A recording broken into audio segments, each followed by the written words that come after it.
प्यारे बुज़ुर्गों, माताओं, भाई और बहनों, संदर्शन सिंह जी महाराज जिन्होंने बहुत कुछ रूहानियत के बारे में कहा, जिन्होंने बहुत कुछ इंसान की ज़िंदगी कैसी होनी चाहिए उसके बारे में समझाया, जिन्होंने बहुत कुछ जो ज़िंदगी में हमारे साथ होता है उसको हम समझें कैसे, जानें कैसे और फिर ज़िंदगी किस और बढ़ाएं, उसके बारे में समझाया। जब उनके लफ्ज़ों को हम समझने की कोशिश करते हैं तो ज़िंदगी का मकसद, रूहानियत का रास्ता हमारी समझ में आना शुरू हो जाता है। कई पहलू रूहानियत के हैं जो जब हमारी समझ में सही तरीके से आते हैं तो फिर हमारा व्यवहार भी उस तरीके का होना शुरू हो जाता है। दुनिया में जब इंसान आता है तो वो इस माया की दुनिया को ही असली दुनिया समझना शुरू कर देता है और फिर वो कोशिश करता है कि इस दुनिया में वो कुछ करे, कुछ कमाए, कुछ अपने आप को एस्टैब्लिश करे। तो संदर्शन सिंह जी महाराज फरमा रहे थे कि वो लोग जो इस दुनिया में अपना ध्यान देते हैं और जिन्हें हम सोचते हैं कि ये इस दुनिया में कामयाब हुए, कि वो लोग भी अपनी ज़िंदगी के किसी मोड़ पर ज़रूर उनकी शरण में आते हैं जिनके ज़रिए ज़िंदगी के मकसद हमारे सामने खुलना शुरू होता है। कि संत महात्माओं की संगत में जब हम पहुँचे तो वहाँ पर ही जो दुनिया के जिन्हें कामयाब लोग समझा जाता है, हमने देखा कि वो भी अपनी झोली फैलाए हुए वहाँ पर पहुँचे हुए थे, जैसे कि कोई और गरीब इंसान भी पहुँचा हो। कि इस दुनिया का हम जो मर्जी पालें, अगर ज़िंदगी के मकसद तक पहुँच ना पाए तो वो सब बेकार है और उसको पाने के लिए हमें प्रेम, प्यार का सहारा लेना पड़ता है। संदर्शन सिंह जी महाराज ने एक और जगह भी फरमाया था कि love is a secret, it is a secret of secret. कि जो प्रेम है, जो रूहानी प्रेम है, वो एक रहस्य है जो सब रहस्यों से बड़ा है, वो रहस्य का भी रहस्य है।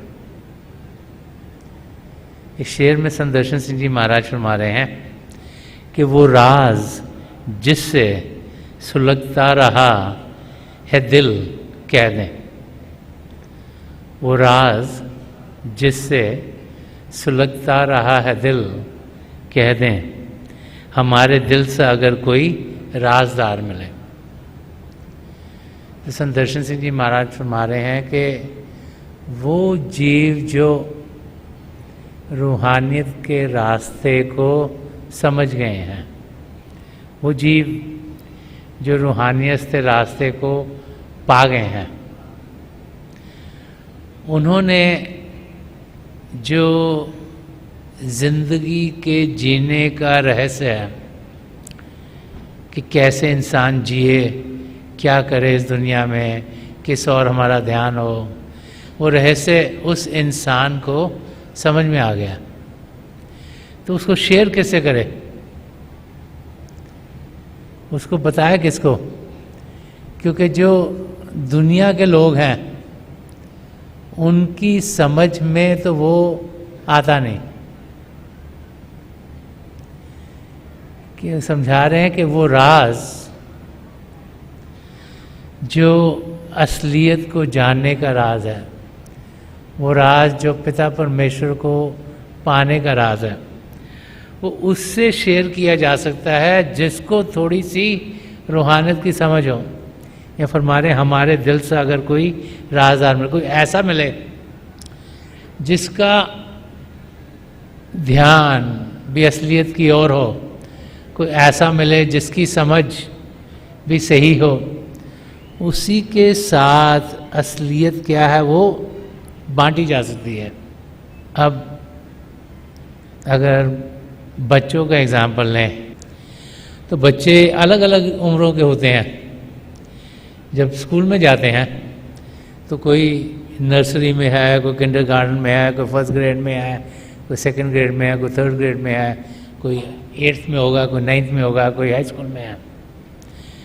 एक ही स्कूल में बहुत से अलग अलग बच्चे जाते हैं।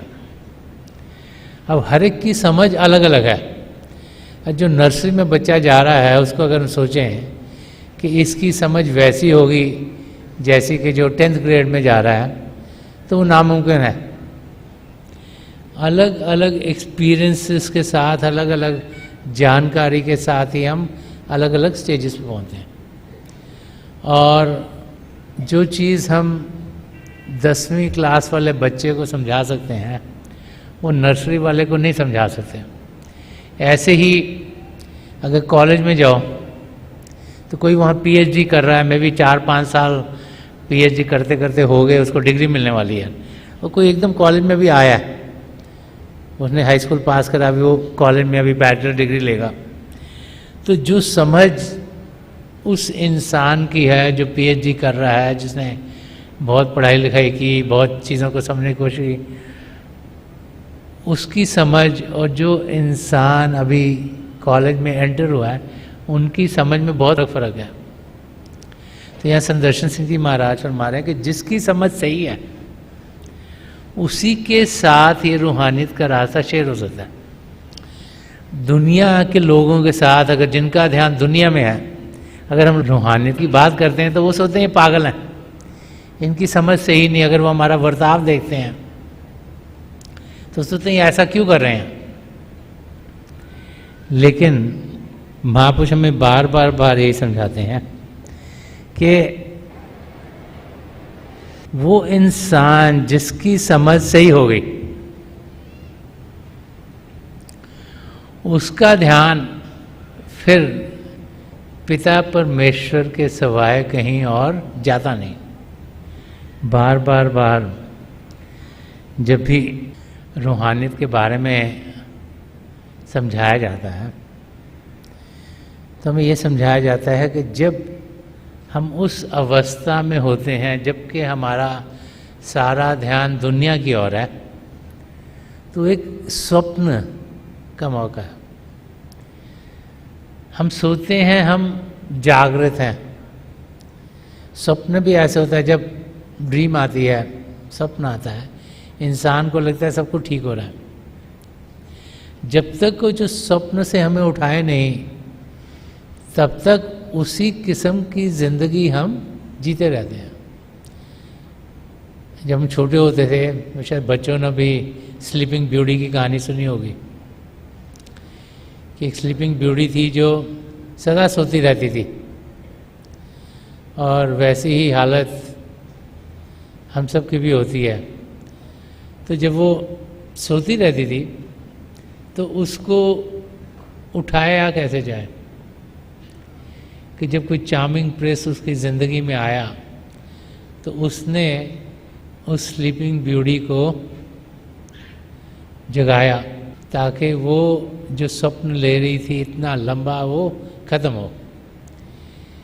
ऐसे ही हम सब की ज़िंदगी में भी जब कोई संत महापुरुष अपनी तवज्जो देते हैं, अपना ज्ञान हमें देते हैं, अपनी दया दृष्टि हम पर डालते हैं, तो जिस स्वप्न की ज़िंदगी में हम जी रहे होते हैं वो हट जाता है। इंसान की सही मायनों में जागृति होती है, और जब हमारी जागृति होती है तो फिर हम असलियत क्या है उसको समझते हुए उस ज़िंदगी की और कदम बढ़ाने शुरू करते हैं।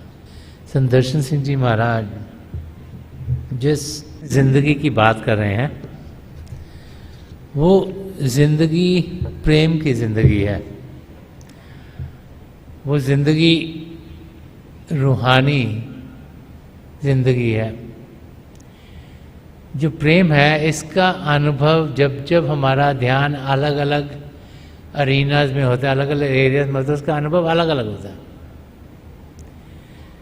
जब हम पिंड की ओर ध्यान देते हैं, पिंड की देश में हमारा ध्यान है, जब ये फिजिकल वर्ल्ड में ध्यान है, तो फिर हमें जो शारीरिक रूप का प्रेम है उसका अनुभव होता है।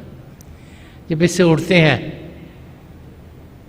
और जब पिंड से अंड के मंडल में ध्यान देते हैं, वहाँ तक पहुँचते हैं, तो फिर जो प्रेम है वो पिंडी नहीं, वो अंडी प्रेम बन जाता है।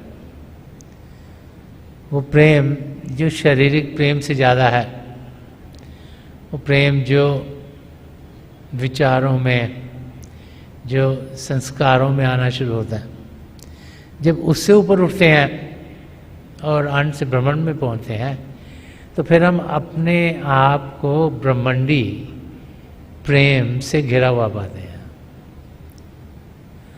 वो प्रेम जहाँ पर लगाव औरों से होना शुरू होता है, डीपर सेंस में ये समझ आनी शुरू होती है कि हम अकेले नहीं जुड़े हुए हैं। और जब वहाँ से ऊपर उठते हैं, पार ब्रह्म में पहुँचते हैं, तो फिर हमें आत्मिक प्रेम होता है।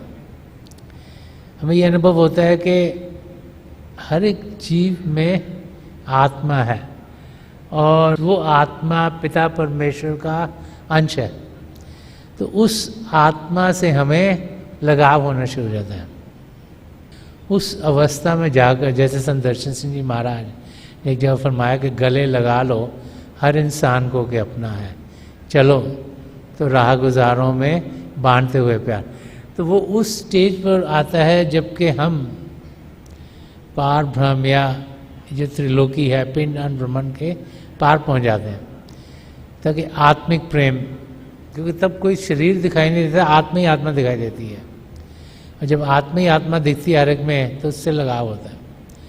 और फिर जब सचखंड में पहुंचते हैं, तो प्रेम जो कि पिता परमेश्वर के साथ हो, जो हमारी सद्गुरु की मदद से हम जिसका अनुभव कर पाते हैं, वो प्रेम हमारी ज़िंदगी में खुलना शुरू हो जाता है।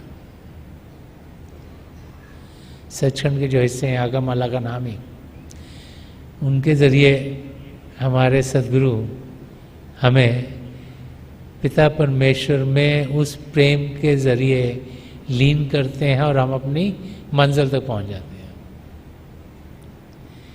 अलग अलग पहलू प्रेम के, अलग अलग स्टेजेस जिन तक हम रूहानी तरक्की करते हैं, उनका हमें अनुभव होता है।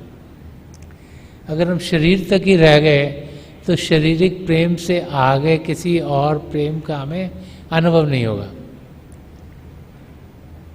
वही हमें लगेगा बहुत ज़्यादा है, लेकिन जब उससे ऊपर उठेंगे तभी सही मायनों में प्रेम क्या है उसका अनुभव हमें होना शुरू हो जाएगा।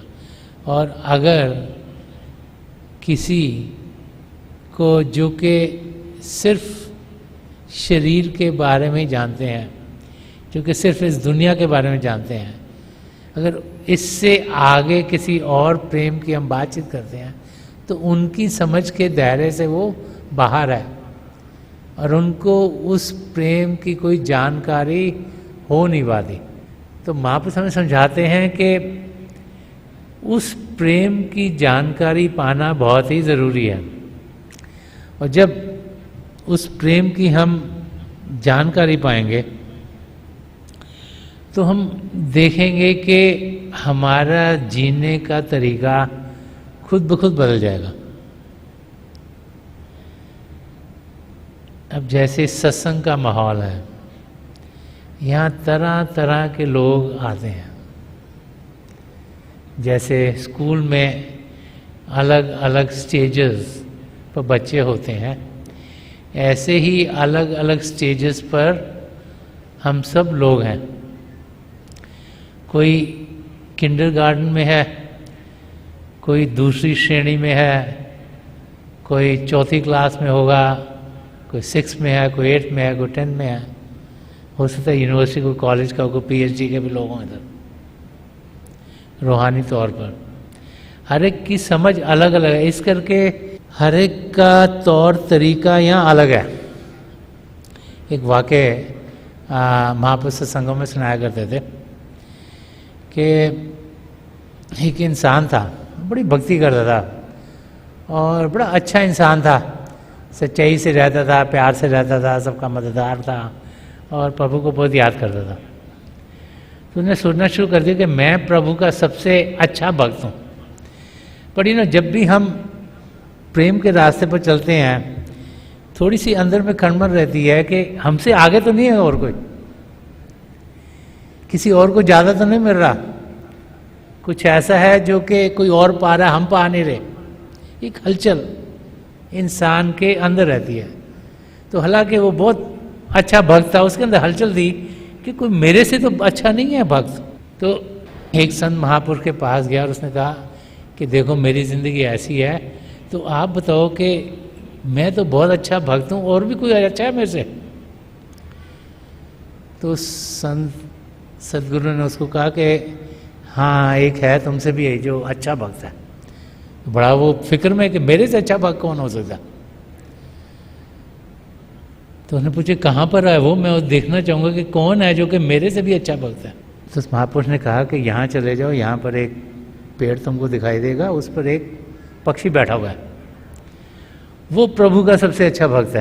तो पहले तो उन्होंने सोचा पक्षी कैसे अच्छा भक्त हो सकता, उसको क्या समझ है, मैं तो इंसान हूँ, मेरे को तो बहुत समझ आया, मैंने बहुत धर्मशास्त्र पढ़े हैं, मैंने बड़ा ज्ञान कमाया है, मेरी समझ तो बहुत अच्छी है। लेकिन उसको लगा मैं देख के तो हूँ कि किसकी बात कर रहे हैं। तो गया उसको देखने, तो देखा वहाँ जब पहुँचा तो देखा एक नीचे छोटा सा तालाब था पानी का, एक पेड़ था, उसके ऊपर एक पक्षी बैठा हुआ है, ऐसे लग रहा है मरने वाला है, दुर्बल और बुरी हालत, और लग रहा है कि हालत ख़राब है। तो उनको देखा कि ये कैसे भक्त अच्छा हो सकता है।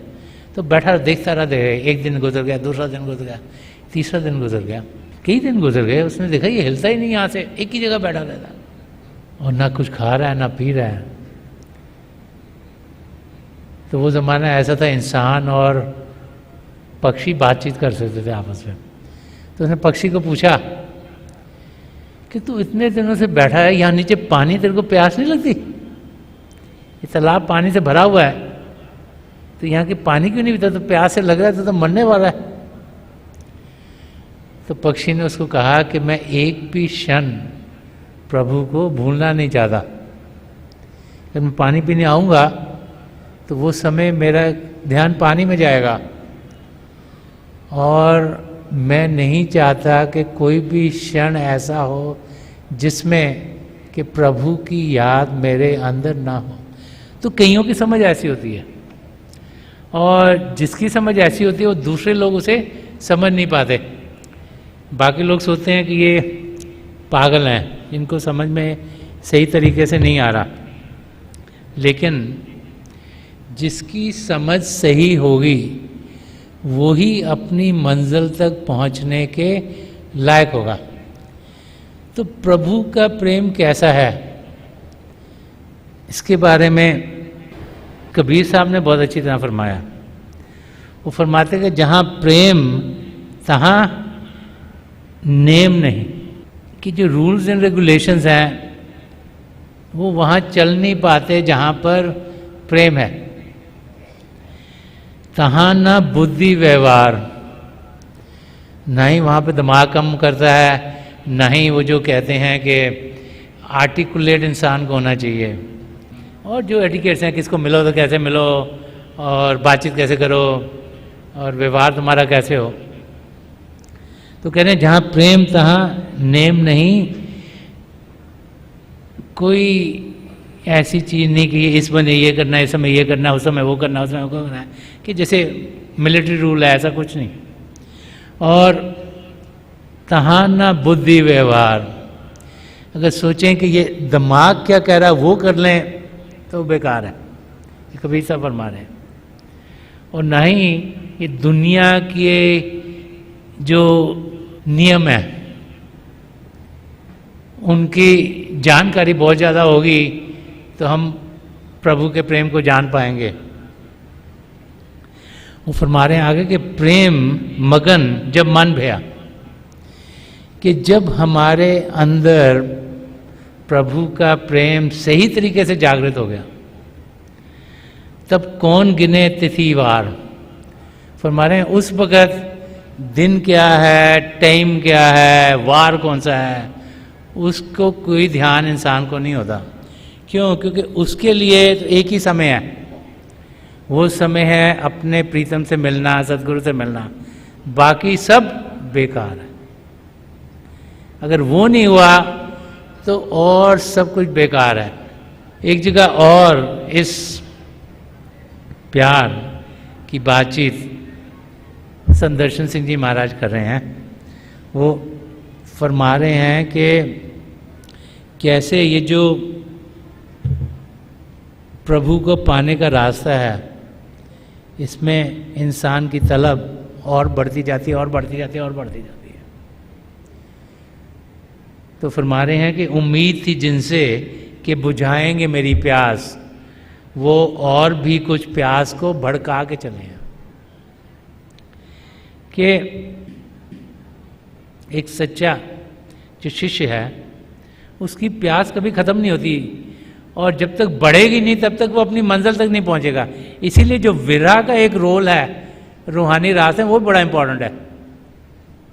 एक तो अपने सदगुरु के दर्शन करना, लेकिन जब हम दर्शन नहीं कर पाते तो हमारे में तड़प उनको दर्शन करने की बढ़ती चली जाती है। तो विरह का पहलू भी बहुत ज़रूरी है अपनी मंजिल तक पहुंचने के लिए। अगर हम सोचें कि हम सब अपने सदगुरु के साथ 2400 घंटे होंगे तो फिजिकली पॉसिबल नहीं है। तो जब नहीं होते तो क्या करें? अंदर में उनके दर्शन करें। तभी ये रास्ता भजन अभ्यास का रास्ता है। हम सिमरन कर, सिमरन का मतलब क्या है? अपने सदगुरु को याद करना, प्रभु को याद करना, प्रभु के नाम का जाप करना।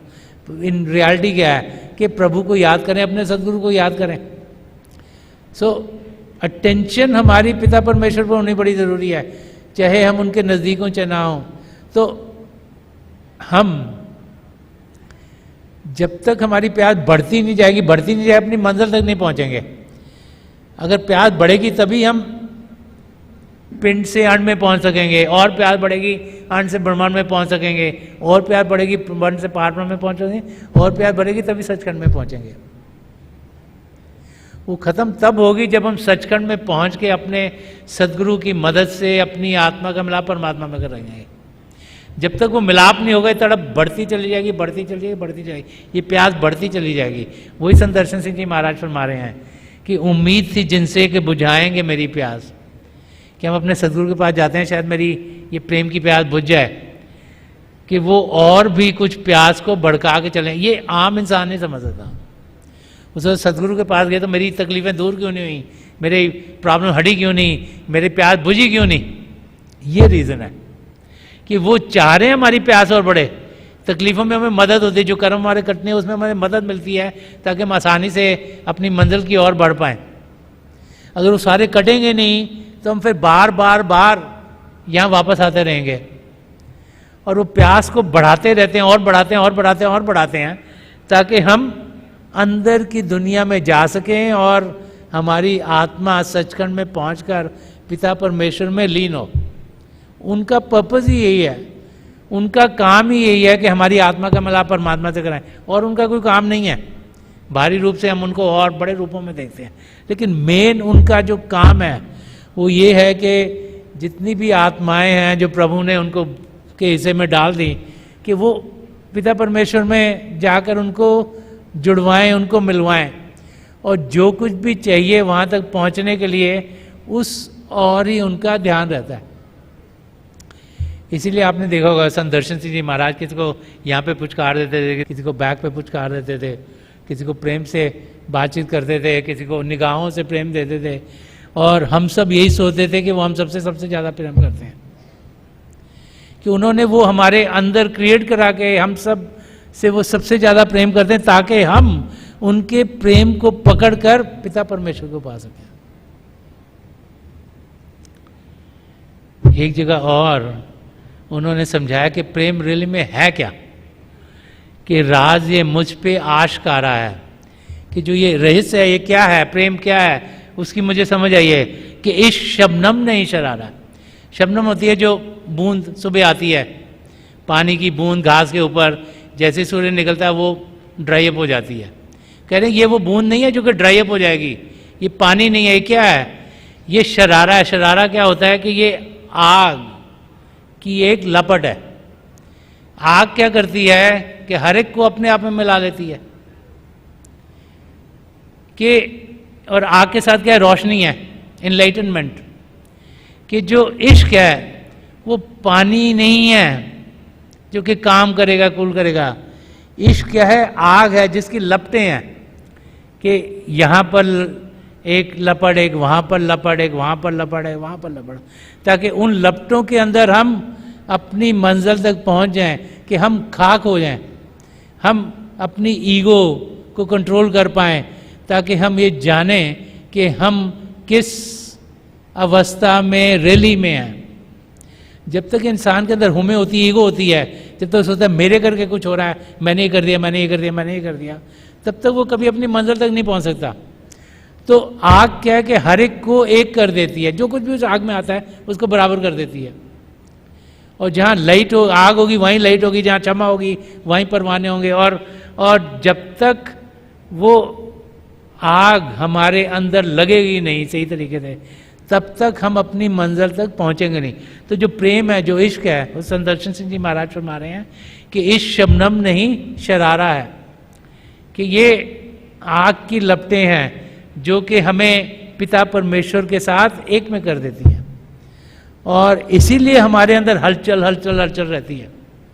क्योंकि जब तक हलचल होगी तब तक हम अपनी मंजिल की ओर बढ़ेंगे। एक बार हलचल हट गई तो फिर कौन केयर करता है, फिर तो हलचल ही नहीं है, तो फिर हम करेंगे ही कुछ नहीं। हलचल होगी तभी कुछ कार्य करेंगे, लगेगा हम भजन अभ्यास करें, अच्छे इंसान बने, सद्गुणों को अपने अंदर डालें, कि हमने कुछ पाना है, अपनी मंजिल तक पहुंचना है। तो वो हलचल का बढ़ना अच्छा है, उसमें कोई चीज़ खराब नहीं। क्योंकि जब हलचल बढ़ेगी पिता परमेश्वर को पाने के लिए, तभी उनमें जाकर लीन होंगे और एक टोटली शांत अवस्था में पहुंचेंगे। तो ये पैराडॉक्स कई बार लगता है, लेकिन सही समझ वो है कि हलचल बढ़ती रहेगी, प्यास बढ़ती रहेगी, तभी अपनी मंजिल तक हम पहुंच पाएंगे।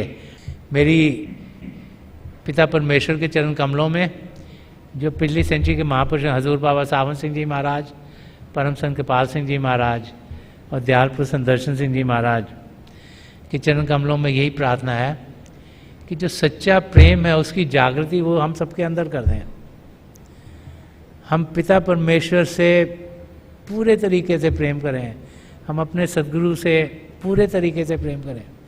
हमें जानें कि उनके प्रेम के ज़रिए हम अपनी मंजिल तक पहुंच पाएंगे, और उनके प्रेम को पकड़ते हुए हम सब इसी ज़िंदगी में, जो ज़िंदगी का मकसद है, जो अपनी आत्मा का मिलाप परमात्मा में कराना है, उसको पूरा कर पाए।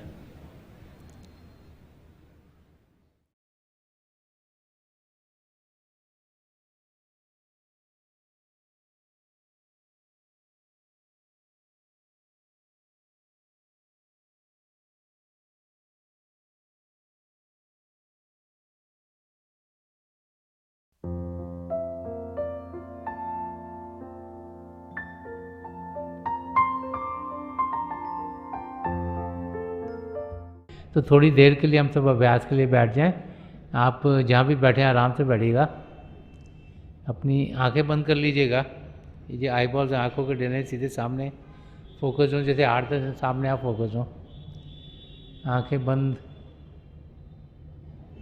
करते ही वो भाई बहन जिन्हें नाम की देन मिली आप सिमरन कीजिएगा, और जो भाई बहन यहाँ नए हैं आप पिता परमेश्वर के किसी भी जाति नाम का जाप कीजिएगा। जाप मन ही मन करना, ऊंचा नहीं दोहराना। मेरी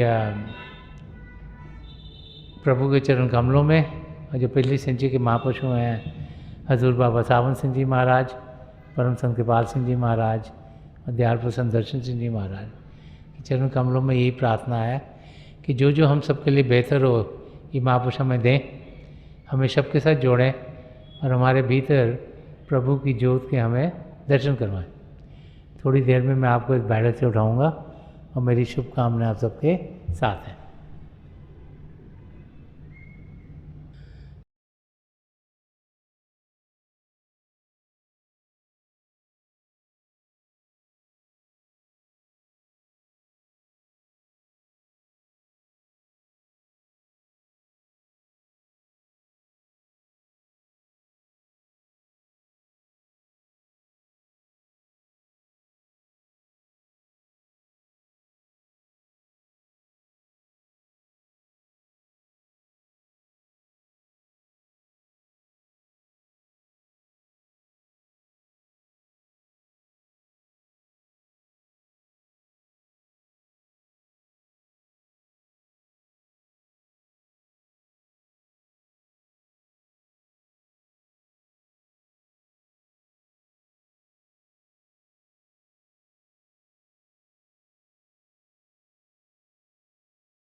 छोड़ दीजिए जी, प्लीज़ लीव ऑफ।